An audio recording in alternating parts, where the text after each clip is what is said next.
Nate, I'm sorry, but I can't do this anymore. Huh? What's wrong? I'm breaking up with you. What? Oh, hold on. What is this all of a sudden? I just can't handle being with you anymore. Hillary, please calm down and tell me what's going on. Why can't you handle being with me anymore? Seriously, Nate, come on. Are you actually going to pretend like you don't know? I don't have to pretend because I legitimately have no idea what brought this on all of a sudden.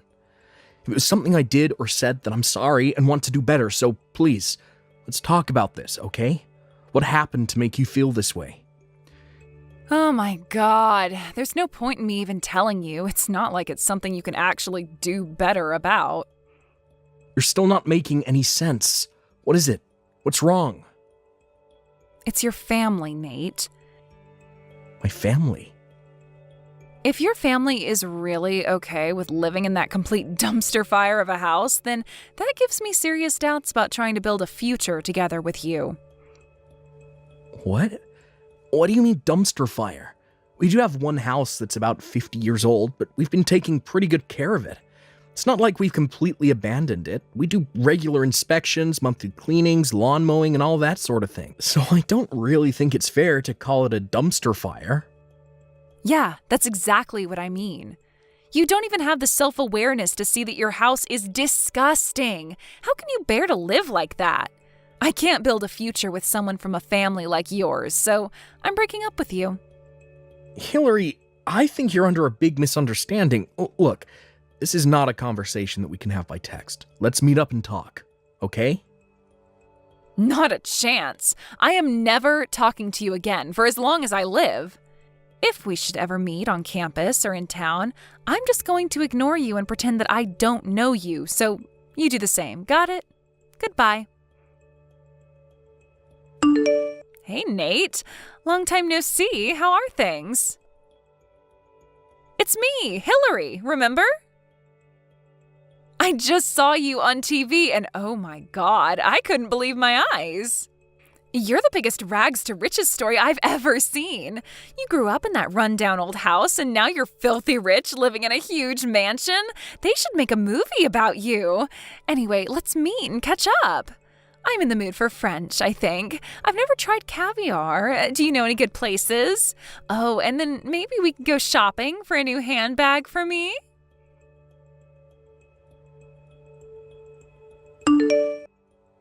Hey, Nat, you got a minute? Wow, great timing, Sean. I was just about to send you a message. Let me take a stab in the dark. It's about Hillary? Yeah, she randomly texted me out the blue this afternoon and started blowing up my phone with texts and calls, none of which I answered, obviously. But it seems like she wants to get back together with me. Do you know anything about this, Sean? Oh yeah, that psycho chick has been going through every single one of our old college friends trying to find out as much information about you as she can. What the? Why now? What do you think? That oblivious moron somehow got the idea in her head that you were dirt poor, and now that she knows you're rich, she wants to get back together. You've got to be kidding me. It's been 7 years.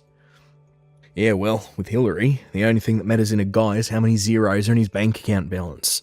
Apparently she's looking to settle down with a rich guy to take care of her, so she's been frequenting all the upper-class hangouts where the young entrepreneurs go. And I guess she figures that since the two of you have an established history together, maybe she has a chance to get back together with you. Not a chance in hell. Yeah, that's what I thought you'd say.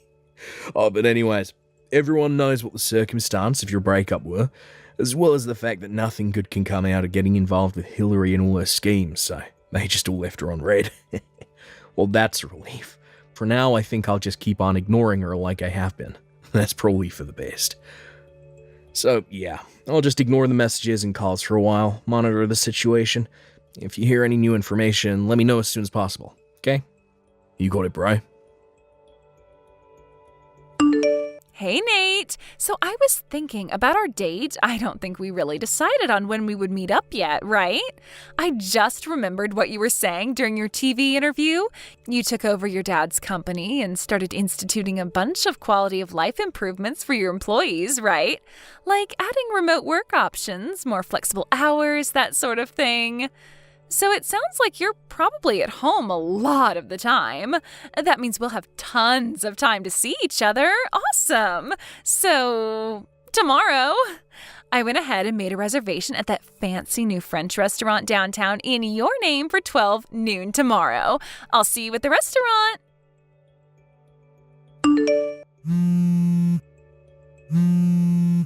Hey, Nate. Have you left your house yet? This is kind of our first date in 7 years, and you're running late? Like, really, Nate? I'm gonna head into the restaurant. Text me when you get here, got it? What is your problem, Nate? Where are you? Standing me up on our first date in 7 years? What kind of man are you?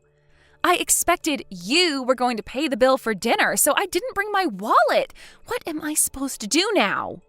Hurry up and get down here to pay the check. If you're going to be my husband, you're going to have to prove to me that I can rely on you, understand? Hey, wait a minute. Are you ignoring my messages? They aren't getting marked as read. Hey, Sean, this is getting out of hand fast. Yeah, I heard. Did she seriously book a reservation in your name, expecting you to pay for her lunch? She's been blowing up my phone for 3 days. Yesterday, she made up plans for a date with me at some fancy French restaurant, and then, just like you said, actually made a reservation in my name in a place that cost at least $100 a plate. And then she went to the place, declared that I would be paying for the meal, and get this, then she starts telling me that we're getting married. Eesh, what a nut job. You're telling me. Did you hear anything else about that? Yeah. A friend of mine actually works at the restaurant she went to, and according to him, when the manager told her to pay her bill or he'd call the police, she started crying her eyes out, and then just called her parents and they paid the bill. Good God, what is wrong with her? She was name-dropping you big time, saying that you'd be very unhappy with the way she had been treated. I think it's safe to say she'll try using the same tactic again, so be on the lookout. You might want to put the word out, if you know what I mean. Yeah, I'll be making some moves on that front soon. Thanks for letting me know. Hey, Nate. So my parents kicked me out of their house last night, and since I have no place to go, I'll go ahead and move into your huge mansion so we can be together all the time. I'm getting on a bus right now. I'll see you soon. Oh, that's right. The city courthouse is on the way, so I'll go ahead and submit our marriage certificate since I'll be in the area anyway. Whoa, hold on. Nate? Nate, is that you? You finally answered me. Yeah, because I had to stop you before you go doing something really stupid. What do you mean? Anyway, like I said, I'll be over there soon, sweetie. I can't wait to start our new life together. I'm the luckiest girl in the world to have a husband like you. I've been married for 3 years, Hillary. What? Which you would have found out anyway if you actually went to the courthouse, but I figured I'd save you a pointless trip. You're not fooling me. I've been asking tons of people about you, and no one said anything about you having a wife. Yeah, no one said anything to you, period, because they were all in agreement that they wouldn't tell you anything about me. What do you mean? Don't you remember? After you dumped me, you went around to everyone telling them that I'm a poor loser living in a broken down old house. Don't tell me you didn't notice how they reacted to that. You're making zero sense. When I broke up with you, you were a poor loser living in a broken down old house. I was just telling the truth. What's wrong with that? You didn't even have the self-awareness to realize your house was so trashy. You were completely low class. Were you trying to forget your childhood trauma by pretending you actually lived in the big fancy house next door? Wait a minute. A dumpy house next door to a nicer house. Yeah. Seriously, how could you be satisfied with such a low standard of living while looking out of your window at what a real house looks like? At least you seem to have come to your senses now. Let me confirm something. Is this house you're talking about on Millwood Drive? Blue siding, 2-story, big walnut tree in the side yard? Yeah, pretty sure that's the one. I don't know what a walnut tree looks like, but it definitely was 2 stories and had blue siding. Now that you mention it, they put a picture of it up during your interview on TV the other day. Yeah, that's definitely the one. And you got so rich that you were able to buy that big mansion next door, right? I guess me breaking up with you gave you the drive you needed to finally make something of yourself. You're welcome. And now you're finally getting the biggest reward of all, me as your wife. I didn't buy that house. What? It was already mine. I grew up in that house from the moment I was born. Huh? When I took over my dad's company 2 years ago, he put that house and all the rest of our property in my name too. That house next door, the one that you said was old, run down, a dumpster fire, and that sort of thing. That was the house my dad's pets lived in. His pets? Yeah, he's always had a thing for reptiles. He has a ton of them. Chameleons, geckos, lizards, you name it. My mom, however, can't stand the sight of them. So he brought the roughly 50-year-old abandoned house next door and transformed it into a sort of private zoo where he keeps all his reptiles. Might look a bit old from the outside, but he renovated the entire interior when he bought it, so it's pretty nice in there now. He also changed it so the main entrance is on the back side of the house, so it's easier to get there from our property. Oh, wait. So that's why I saw you going in that house all the time? Yeah. Back when we were dating, my dad got a bit of a nasty flu that put him in the hospital for a while, and I was the one who took care of his pets while he was away. I'd stop in there first after my classes were finished, feed the pets, clean what needed to be cleaned, and then go home. That's why I would always go in there. Oh, okay. It's strange that you knew about me going in there, though, since I never invited you over to our house. Don't tell me you were following me. Well, I mean, I was your girlfriend and you never invited me over to see your house? That's weird, isn't it? I figured maybe you were hiding something from me. Then, well, I saw you going into that old house and, you know. Hillary, we were only dating for 2 months. We had this conversation at the time, too. I told you that I wanted to get to know you better before I took you to meet my parents. I didn't want to feel like I was being rushed into our relationship. Well, thanks for telling me about how you felt. Wow, it feels really good to have such a deep conversation with you.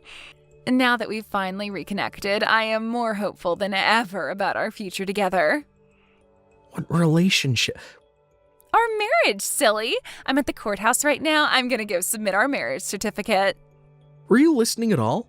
I told you I'm married. What? Did you seriously ignore the single most important part of this conversation? I guess it must have slipped past me. That's no excuse. You said you watched my TV interview, right? Did you also happen to miss the portion of that interview where they interviewed my wife? That's who that was? I thought she was your maid. You must have had cotton balls in your ears too, because the segment where we talked about how we met and our honeymoon was a full 5 minutes. So, it's true? You're really married? So like I was saying, don't waste your time. Even if you try to submit it, they won't accept it. Got it? But... And this is where I exit this conversation. Hey! I made the mistake of not blocking you when we broke up 7 years ago, but I'll be remedying that in short order. Nate, stop, please. Didn't you hear me? My parents kicked me out of their house. I don't have anywhere else to go. You have to help me. No, I don't have to help you. You're an adult. Figure it out for yourself. Nate, please, let me live with you. How can you do this to me? I was concerned for a while that Hillary might try to storm into my house, regardless of my warnings. But her parents had realized that she was about to do something stupid again, and they caught up with her and dragged her back home.